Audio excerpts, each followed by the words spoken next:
Hi, everybody. I am here with Chris Meagher, and lucky enough to have this opportunity. Chris is a current advisor to former President Joe Biden. He was also the assistant to the Secretary of Defense for Public Affairs under Lloyd Austin. He worked as a White House deputy secretary, deputy press secretary for Joe Biden during his administration, and then has also worked with Secretary of Transportation Pete Buttigieg. Chris, one, thank you for being here. Really appreciate your time. I know we only have a couple of minutes. I had all these questions about Venezuela and Greenland and the budget and all these things. And then I opened up my news this morning and saw that Trump has once again threatened to invoke the Insurrection Act, which I Yeah. believe is at least the fifth or sixth time that he has done this. I would love to I know that you're just finding out about this too. I would love to get your initial take on this and what you think about it. Yeah. Well, clearly, this is not anything new for Donald Trump. He has threatened the Insurrection Act repeatedly over the last couple of years as an authority to deploy troops. But I think we can take solace in the fact that he hasn't actually used the act yet. In part, I think, because experts believe that it would be highly controversial and likely face a lot of legal challenges and probably not stand up in court. So, I think he sees this as politically advantageous to appear kind of tough on what he calls, lawlessness and the chaos in the streets. But we'll see where he actually goes with this. Donald Trump often speaks with a lot of bluster and fails to follow through. Obviously, we're seeing a lot of chaos and destruction on our streets currently with what's happening with ICE in Minnesota and threats of ICE going elsewhere. So certainly the president isn't afraid to try to flex that muscle and gain power over citizens in different cities. But whether he actually follows through on the Insurrection Act is to be seen, I guess. Yeah, and a part of me thinks that at some point he will do it because he likes to push that line.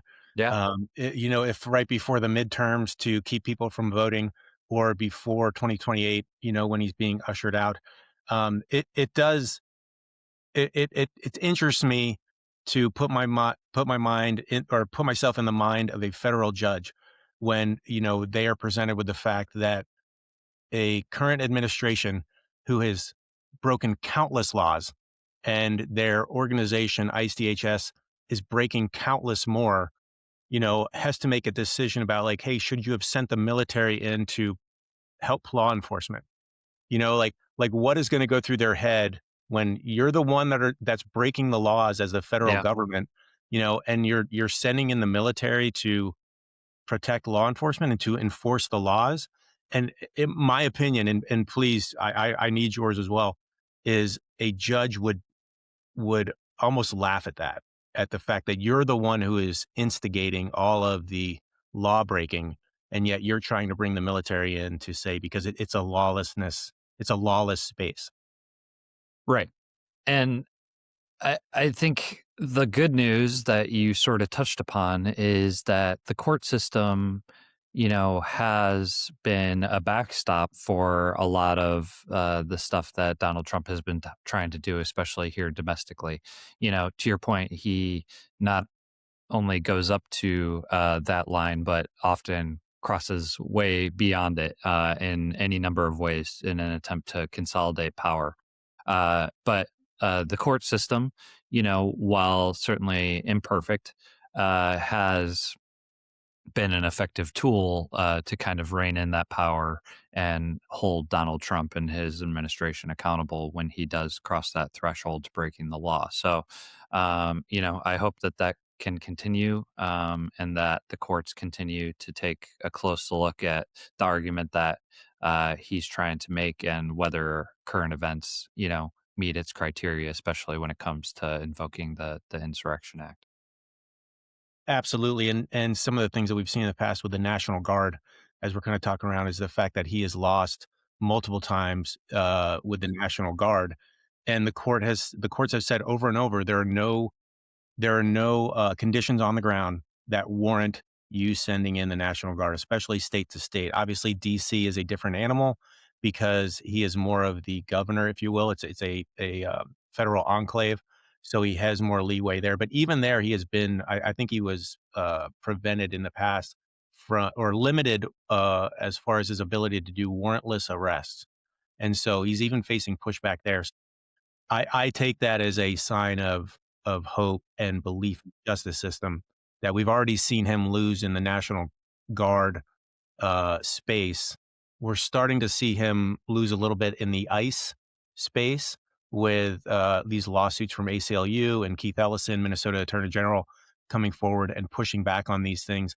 And now combined with Chicago, where Chicago has now held up a decision that they were going to make on ICE because of the Minnesota situation and Renee Good. So I see things going in that direction, which I hope brings people a little bit of relief in that the judiciary system is standing up and preventing this. We could go on this for a while. It was the first thing that popped in. I know I only have you for a couple minutes. You have a background, wide and varied background. There are a lot of things going on that would have fallen under your purview as a assistant to this defense secretary. What is your current take on Greenland? That seems to be the one that is in the moment. There is threat of taking over Greenland, threat of buying Greenland. Denmark and Greenland has said, nope, we're not Yeah. interested. We had a meeting the other day and said, nope, still not interested. We couldn't come to, a agreement. I believe multiple European countries have now sent extra troops to Greenland, as this appears to almost be a threat to the construct of NATO. Yeah. I would love to get just a couple minutes from you on that. I know you have limited time, but I'd love to hear your take. Yeah. I, you know, it's just baffling, frankly. There's really no other word to describe it. But, you mentioned NATO, which is, one of it is our strongest military alliance. It helps keep the rule of international law going since World War II. And Greenland is a part of Denmark. An attack on Greenland by the United States would be an attack on Denmark. Denmark is a member of NATO. So it would be an attack on NATO. And that would end the alliance. This would be an absolute game changer for the alliance. We have a great relationship already with Denmark and with Greenland. We have a military base on Greenland. We can use Greenland militarily however we would like to without having to actually invade militarily and take over the country. So this is all completely, misguided and threatens some of our most important and strategic alliances. The United States is the biggest, baddest fighting force in the history of the world. The United States military is. But part of that is because we don't stand alone. Part of it is because the countries that we work with, the countries that we have partnerships with, the countries that we are allies with, serve as force multipliers around the country or around the world. So when the United States steps up to the plate and says or does something, it doesn't do it alone, and that's been the way for decades. And it's kept some of the other great powers of the world in check because of that. If we were to take this step, it would fundamentally change our relationship with our NATO allies. It would probably end NATO. And it would open up a vacuum for adversaries like Russia and China to see those fractured relationships and continue to try to run over weaker countries and be more aggressive on the world stage. All that being said, I think this is a tremendous misplaced priority of this administration. No person in the United States of America is waking up every morning and saying, man, I really hope that we invade Greenland today. No person went to the voting booth in November and voted for Donald Trump because they were like, I hope we get more involved in taking over Greenland and going down in the Caribbean and getting involved in Venezuela.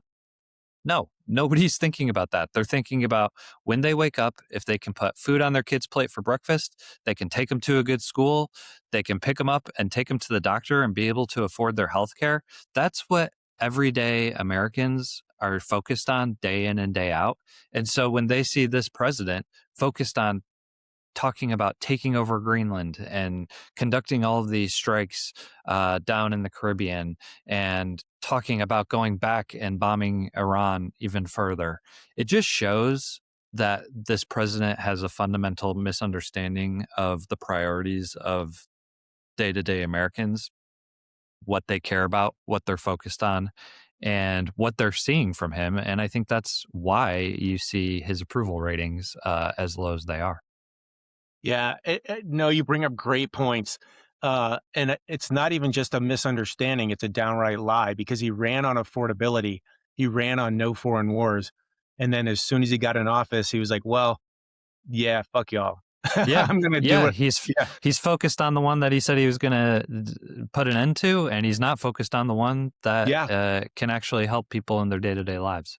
Yeah, that's how he got elected was on the economy, and the last thing he has done is help the American economy. Help put he's helped billionaires. They love him, especially with the tax cuts that they got in the triple B. People on the street, average Americans, they are seeing no benefit, and if anything, it's a negative, and And we're seeing it. Yeah, all of this is unfolding at a point in time where people are literally getting letters from their insurance companies yeah, telling them that their premiums are doubling.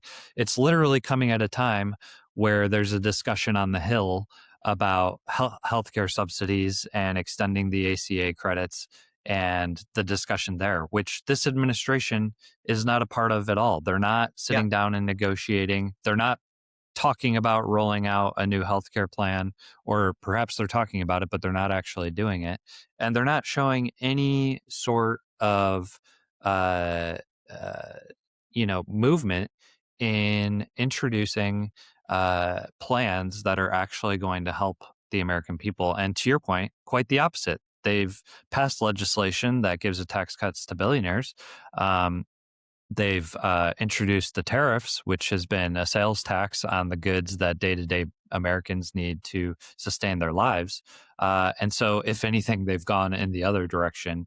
And this president continues to call affordability a hoax. So, I guess yeah. we Right. can't be all that surprised.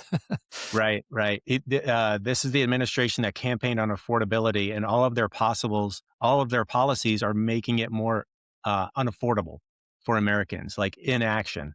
They're taking services. They're taking services while they promised more money, but that money is going into the pockets of billionaires in the venue of tax cuts through them, and that's our money. And I want people to remember this. That's our money that they are taking and putting into their own pockets while they take services. So it's not just not making life more positive, it is making life worse, Yeah.